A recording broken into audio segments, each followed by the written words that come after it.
तो हरपाल नाम के एक भक्त थे भगवान के, खूब भजन करते थे, खूब साधना करते थे, नाम जप करते थे, कथा सुनते थे, लेकिन वो ब्याह नहीं कर रहे थे। क्यों? उनकी इच्छा थी कि जैसा मैं भजन करता हूं, जैसी मेरी भक्ति है, जैसा मेरा भाव ठाकुर जी के प्रति है, ऐसी कन्या मिले तो मैं ब्याह करूंगा, नहीं तो जीवन भर ऐसे ही रहूंगा। तभी उनके किसी रिश्तेदार ने आकर के बताया, बोले तेरे लायक कन्या मिल गई मुझको। तो हरपाल जी बोले क्या क्या गुण है उस कन्या का?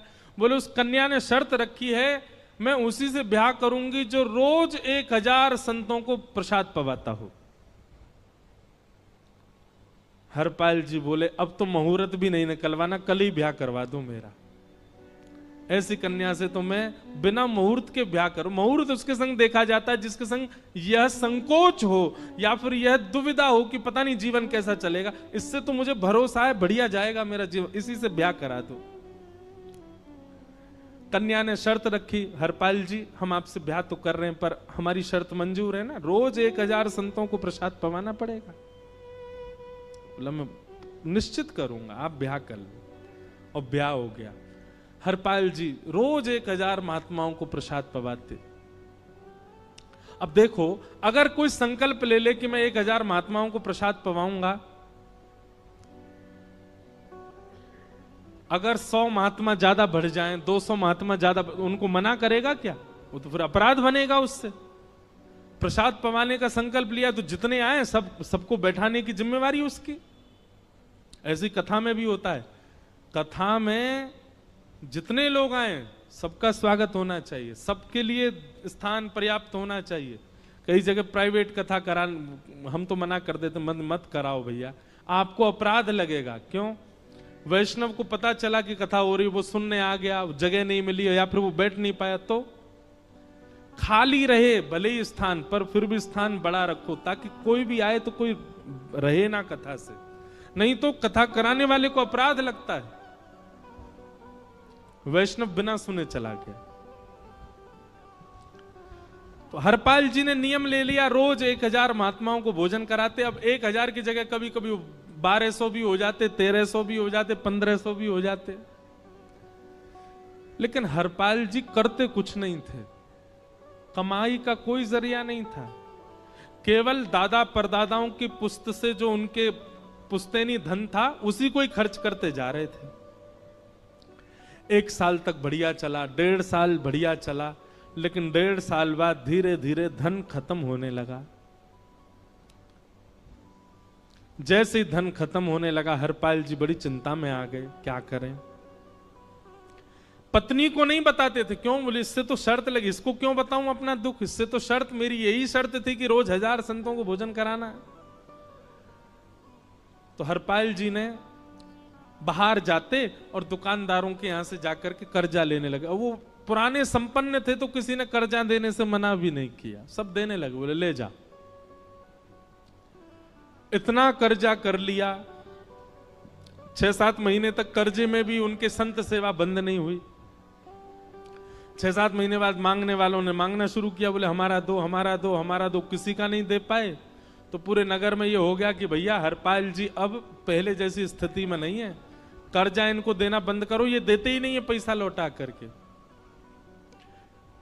सब बिगड़ने लगा, धन नष्ट हो गया, इज्जत चली गई, लेकिन उनकी संत सेवा नहीं रुकी, रोज संत सेवा करते। एक दिन मन में विचार करने लगे, अब क्या करूं, अब तो मुझे कोई कर्जा भी नहीं देता,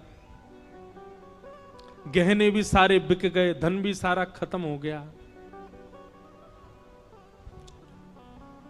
तो हरपाल जी ने मन बनाया कि मैं चोरी करूंगा, और चोरी करके ठाकुर जी, आप लोग मत करना ऐसा, चोरी करूंगा। हरपाल जी चोरी करने जाने लगे, लेकिन हरपाल जी का नियम था कि वो किसी के धन की चोरी नहीं करते थे।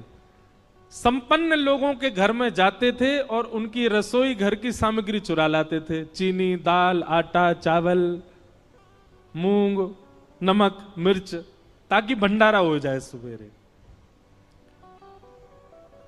इस प्रकार महाराज चोरी होने लगी। एक घर की हुई, दो घर, अब तो हल्ला होने लगा। बोले कि घरों की सामान राशन चोरी हो जाता है।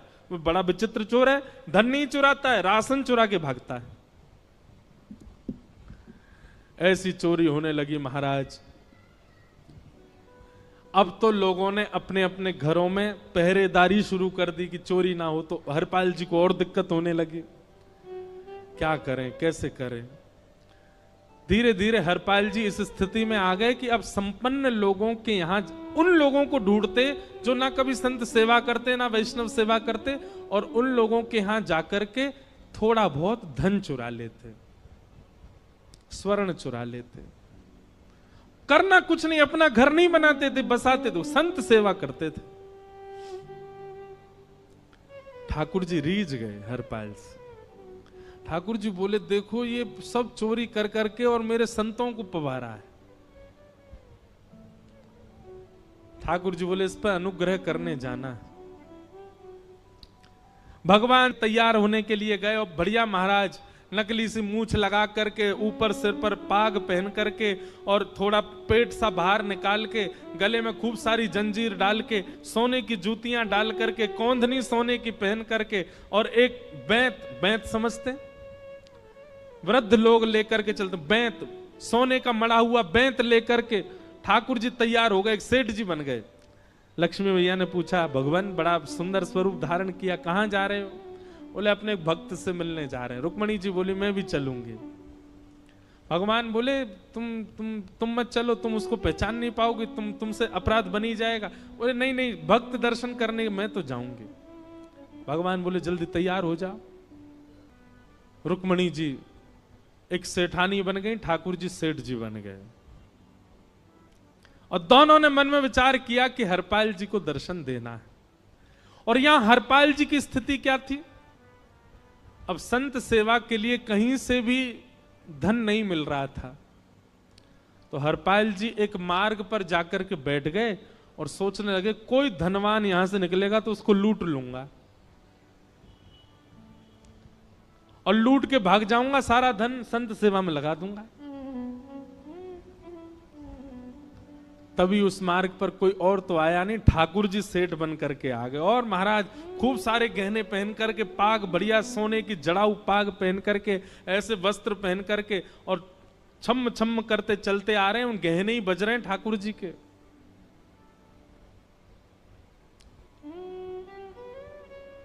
हरपाल जी ने जैसे नेत्र खोल करके देखा,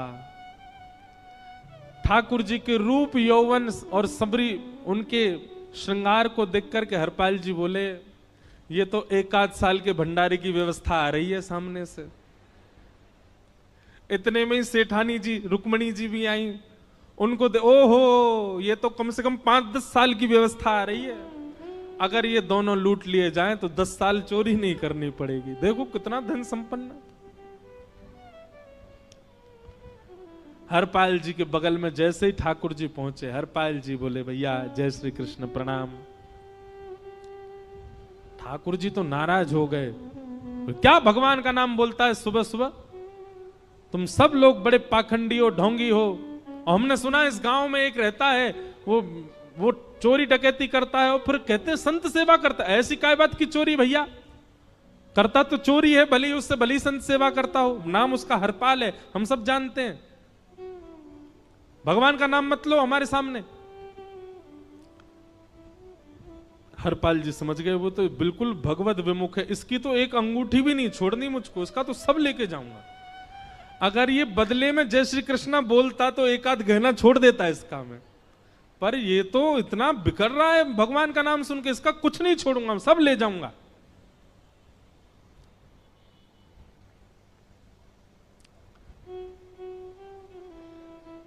हरपाल जी बोले, हाँ भैया, एक रहता तो है डकैत इस गांव में, और उसका कोई पता नहीं है, वो कभी भी आ जाता है। लेकिन एक मार्ग जंगल में होकर के है, उसमें गांव में नहीं जाना पड़ता। जंगल से गुप्त चुप निकल करके पूरे गांव पार हो जाएंगे, आप शहर पहुंच जाओगे। उसका रास्ता मुझे ही पता है। सेठ जी बोले, तो तुम हमको पार करवा दो। हरपाल जी बोले, मैं पार तो करवा दूंगा, लेकिन भगवान मेरे घर कुछ मेहमान आए हैं, उनके भोजन आदि की व्यवस्था के लिए मैं तो बाजार आया था, मेरे पे धन नहीं है, आप यदि मुझको कुछ दे देंगे तो मैं घर पर व्यवस्था करके आऊंगा, तुरंत आपको लेकर के गांव पार करवा दूंगा। ठाकुर जी ने उसको कुछ सोने की मोहर दे दी, बोले लो तुम अपने घर की व्यवस्था कर आओ। हरपाल जी ने सामग्री खरीदी, घर पर पहले व्यवस्था करके आए। बोले आज की व्यवस्था हो जाए, क्योंकि आज तो 10 साल का सब चोरी करना समय लगेगा। पत्नी से कहा भोजन प्रसादी बनाओ, संतों को पवाओ, संत पूछेंगे मैं कहां है तो कहना कि आप लोगों की 10 साल की व्यवस्था करने गए आज। हरपाल जी लौट करके आए और सेठ जी से कहा आइए आइए चल दीजिए मेरे साथ और हमारे संगी चलना बिल्कुल। ठाकुर जी रुक्मणी जी चलने लगे। जैसे ही विहंगम जंगल में पहुंचे, भयंकर भयावह जंगल, बीच जंगल में जैसे ही पहुंचे, हरपाल ने पीछे मुड़ करके देखा, दोनों चले आ रहे हैं। तुरंत महाराज वो तो अपने रूप में आ गया, शेर की तरह गर्जना करने लगा और अपने सिर का स्वाफा निकाल करके सामने बिछा दिया। भगवान जो सेठ जी के रूप में आया, भगवान बोले भैया ये क्या कर रहे हो? बोले मैं ही हरपाल हूं। सारे सामग्री निकालो, डाल दो यहां पे, एक चीज भी मत छोड़ना, नहीं तो तुम जानते नहीं हो तुम्हारा क्या करूंगा। ठाकुर जी तो थर थर कांपने लगे। रुक्मणी जी बोली देखो कैसा नाटक कर रहे हैं, रावण के आगे नहीं डरे थे, कुंभकर्ण के आगे नहीं डरे, हिरण्यकश्यप के आगे नहीं डरे, और वो हरपाल के आगे ऐसे कांप रहे हैं। भगवान तो मन की सब समझ जाते हैं, कौन ही मारने, वो तुम भी कांपो क्यों? बोले भक्त है भैया, ये हमारो भक्त है। अनुब्रजम में हम नित्यम पूये ये तन्य रेणु भी, इसने हमारे लिए सब गवा दिया, हमारे वैष्णव संतों के लिए सब लुटा दिया, इसके आगे भयभीत होने में कोई लज्जा नहीं। लक्ष्मी नारायण दोनों कांप रहे हैं और हरपाल कह रहा सब निकालो। ए सेठानी जी कान के कुंडल उतारो। कान कुंडल उतार दिए, नाक की नथनी उतार दी, सब उतार उतार के धर दिए, हाथों के सब कड़ूला आदि भी धर दिए। भगवान ने भी अपने सब उतार उतार। बोले बैंत कहां लेके जा रहे हो? उसको भी धर दो। बोले अरे भैया बुढ़ापे की लाठी, हम गिर जाएंगे। बोले कुछ नहीं गिरोगे, धर दो इसको। जीवन में कभी राम ना, जय श्री कृष्ण बोलने पे चिल्ला रहे थे मुझ पे, रखो इसको यहां पे। सारा धर दिया। बोले बहुत बढ़िया हो गया, अब 10 साल की व्यवस्था हो गई।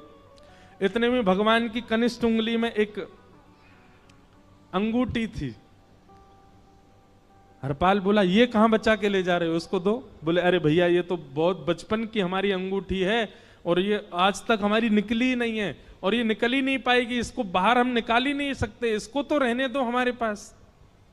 बोले तुम क्या जानो, इस अंगूठी से कम 1 हफ्ता संत भोजन होगा और तुम पे तो दया करनी नहीं है। चिल्लाए थे मुझ पे जय श्री कृष्ण बोलने पर, निकालो इसको। भगवान खूब प्रयास करें, वो नहीं निकले तो हरपाल जी ने उंगली पकड़ी, बोले इसको काट देता हूं मैं, तुम्हारे पास उंगली रहने का कोई काम नहीं है, तुम उंगली से करते ही क्या हो। और महाराज जैसे ही उंगली पकड़ करके काटने का मन किया, वो काटने ही वाले थे, इतने में ही द्वारिकाधीश भगवान शंख चक्र गदा पद्म धारण करके प्रकट हो गए सामने। रुक्मणी जी महालक्ष्मी के रूप में प्रकट हो गई और दोनों ने अपने अंक में हरपाल को भर लिया। हरपाल जी समझ नहीं पा रहे ये क्या हुआ, दूर हटे। बोले नाथ, बोले हम साक्षात द्वारिकाधीश, ये साक्षात रुक्मणी तुम्हारी भक्ति से प्रसन्न होकर तुमको दर्शन देने आए हैं। हरपाल जी घुटने के बल बैठ गए, रोने लगे। मैंने अपने नाथ को लूटा आज, मैंने अपने स्वामी के साथ डकैती कर रहा था, मैं अपने स्वामी की उंगली काटने पर मजबूर हो गया था, इसका मतलब तो मैं पापी हूं। मेरा पाप इतना प्रचंड हो गया कि मैं आपके रूप को नहीं पहचान पाया। भगवान ने हृदय से लगा, नहीं हरपाल, तुमने कभी अपने लिए प्रयोग थोड़ी किया, तुम्हारी पत्नी भूखे सो जाते हो लेकिन संतों को भूखा नहीं जाने देते। ठीक है, उसके लिए भले ही तुमने वह गलत मार्ग अपनाया जो नहीं अपनाना चाहिए था, परंतु उसमें उद्देश्य कोई और तो नहीं था, मेरे जनों की सेवा ही तो थी, मेरे वैष्णवों की सेवा। और देखो हरपाल, एक मेरी बात सुनो, आज तुम्हारे मन में ग्लानि होती है कि तुमने दूसरों का धन हड़प करके और उससे संत भोजन कराया। वास्तव में इसका विधान शास्त्रों में यह बताया गया, जिसके धन से भोजन बना और संतों ने पाया, परोसा भले ही किसी ने भी हो, कार्यक्रम भले ही किसी ने भी कराया हो, पर धन जिसका लगता है पुण्य उसी को मिलता है। तुमने तो अपने गांव के, शहरों के उन लोग जो कभी संत सेवा नहीं करते थे, उनके धन चुरा चुरा करके उनको पुण्य बांटा है। तुमने कुछ गलत नहीं किया है। हां, अपने प्रयोग में यदि लेते तो पाप हो जाता, लेकिन तुमने तो एक रत्ती भी अपने प्रयोग में नहीं ली, सब संतों में लगा दी, और जितने लोगों का धन चुराया उन सबको पुण्य प्रदान कर दिया। हम तुमसे बड़े प्रसन्न हैं। हरपाल जी चरणों से लिपट गए, बोले नाथ आप बड़े कृपालु, बड़े दयालु। भगवान बोले अब हमने दर्शन दे दिया, अब हम जाएं। और सुनो, ये सारा धन हमने दिया है, 10 साल का नहीं होगा इससे। तो बोले जब तक तुम जीवित रहोगे तब तक की सेवा बनेगी, इससे संत सेवा चलती रहेगी। ये सारा धन आभूषण हम लेकर के इसीलिए आए थे, ताकि तुमको अब कभी किसी से मांगना ना पड़े, किसी से हड़पना ना पड़े। बोलो भक्त वत्सल भगवान। तो एक भक्त जीवन संगी का प्राप्त होना भगवत दर्शन तक ले जा सकता है आपको।